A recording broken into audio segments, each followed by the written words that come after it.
everyone. So today we are going to discuss depression and anxiety and what that really is spiritually and energetically. Sorry, there's a lot of cars that are going to be passing by. I just wanted to have a change in the environment and the scenery in my videos. I do specialize in energy systems and energy in the chakras. So that's kind of my specialty. So we're going to just be talking about how depression and anxiety works. So, starting off with depression, there's really four main um, root causes of depression. It could be situational, it could be like situational and your emotions, it can be your environment and your health, or it could be mental, or it can be genetic, which, if it is genetic, then I would highly recommend that you talk to like a psychologist or a specialist in the field, because I'm not that. I am just, somebody who analyzes self. So I'm just going to be speaking on what I do know and my personal experiences.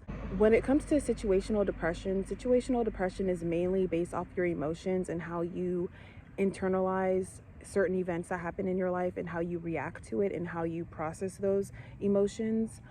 If those emotions aren't correctly processed, then you will find yourself in a situational depression, which will only change unless the situation changes. And if the situation doesn't change, then it can lead to long-term depression. It could lead to the following types of depression, which is environmental and mental depression. So you really want to make sure that you are processing your emotions correctly, because if you don't, then it could lead to the second thing, which is environmental depression and your health, not only on the outside of your body and what you're surrounding your body and your vessel, but what you're putting into your body.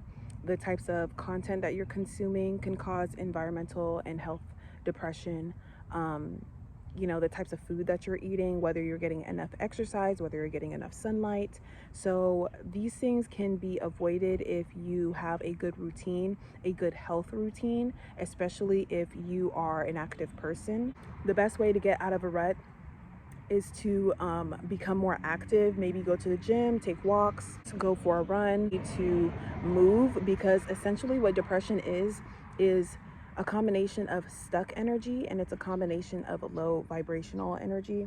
If you don't have someone that you can go to and talk to about your issues and your problems, then you kind of internalize it and you're not able to kind of let go of certain emotions, so that they become stuck in your body. And when they become stuck in your body, it can manifest physical problems, all types of physical problems in your body. So you want to make sure that you go to a trusted friend or a family member or a therapist to talk about, your situation, whatever that may be, so that you don't contribute it to being sad and depressed, and then you stop taking care of yourself, because when you stop taking care of yourself, it only makes it worse.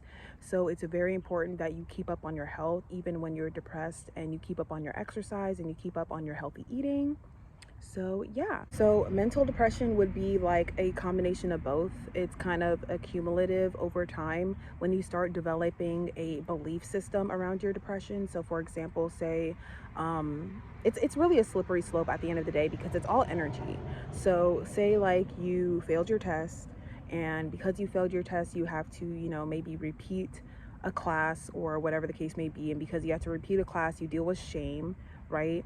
And then now the shame has you feeling more sad and more insecure about yourself, so you stop taking care of yourself. And then now that you stop taking care of yourself, you're not operating at your best, you're not looking your best, you're not doing your best. So it also kind of ties into the solar plexus chakra. So the main chakras involved, I want to say, is the root chakra, because that's where depression usually stores itself. And then your solar plexus chakra, because that is your willpower to actually do things and carry out tasks. So if you feel like you are not getting your basic needs met, or if you feel like low energy, then you're not going to want to carry out tasks. And because you're not carrying out tasks, and because you're not doing the things that you need to do, you're going to develop a belief system about yourself that you are just simply not capable. And once you develop this belief system, then it turns into a mental depression, which is a very slippery slope, and it's very hard to get out of, because at that point you have to retrain and reprogram your brain to believe that you are capable of getting something done, and that you are capable of changing your situation, and you are capable of processing your emotions, and you have to kind of develop that strength again. So that's kind of where the mental, depression, which I feel a lot of people are dealing with. So, instead of kind of alleviating the symptoms, you kind of have to go to the root cause of when the depression began. So if you don't feel like you can pinpoint where the root cause of your depression is, you kind of have to maybe start journaling, maybe start reflecting on your life and your childhood and stuff like that. Because there is another thing called like genetic depression, where you're actually born with imbalances in your brain, and in that sense you're gonna have to undergo an entire lifestyle change, and possibly even consider taking certain supplements. I think magnesium is one supplement that aids in depression. Overall, depression is really just an energetic thing.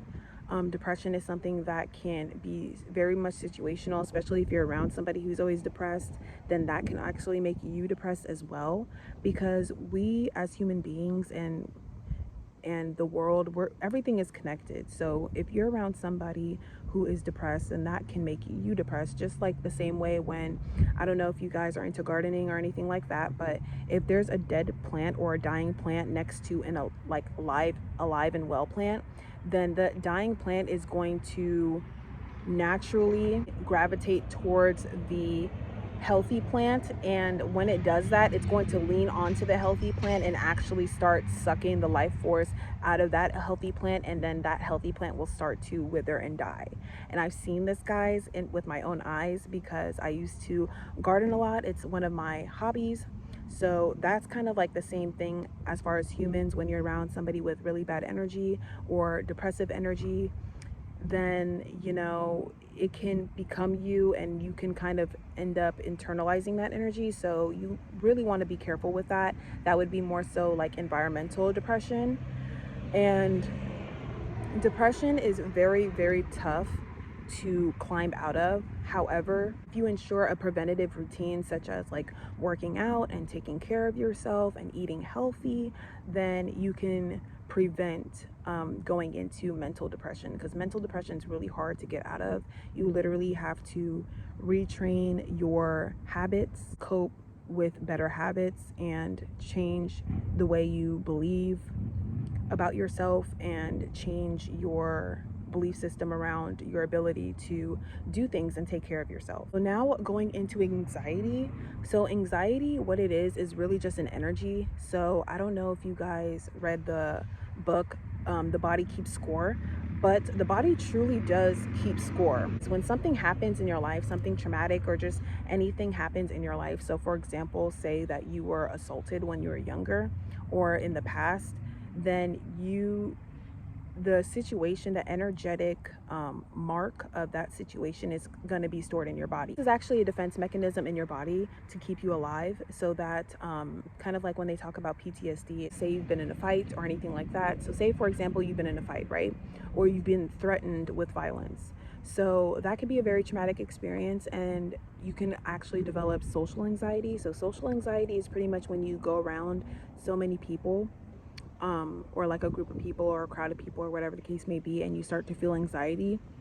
That anxiety that you feel is just your body trying to keep you on alert, but you have to learn how to kind of know when you're in a safe space, and know when to turn, to leave your anxieting, or to reassure yourself that you are in a safe space. So what I like to do, because I personally do deal with anxiety from time to time, is what I like to do is I like to, whenever I am feeling anxiety, I'll try to kind of close my eyes and imagine and picture where in my body I am feeling that anxiety, and kind of use my hands like this to send positive energy to that area of my body.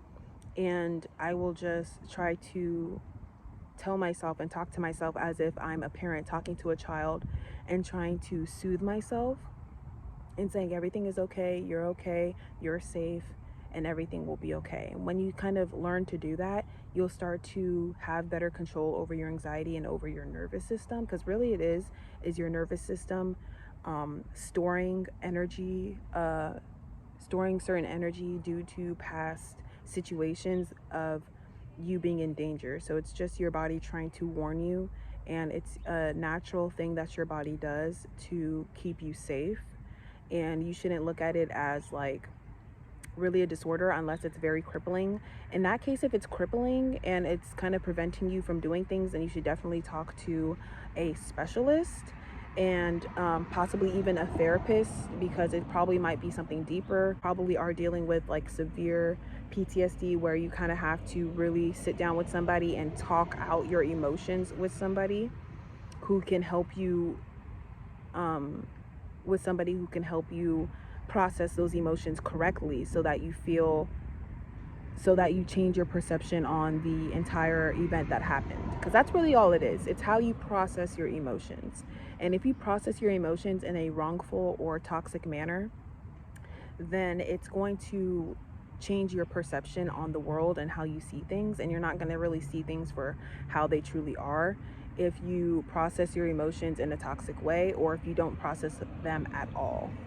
So yeah, that is the end of this video.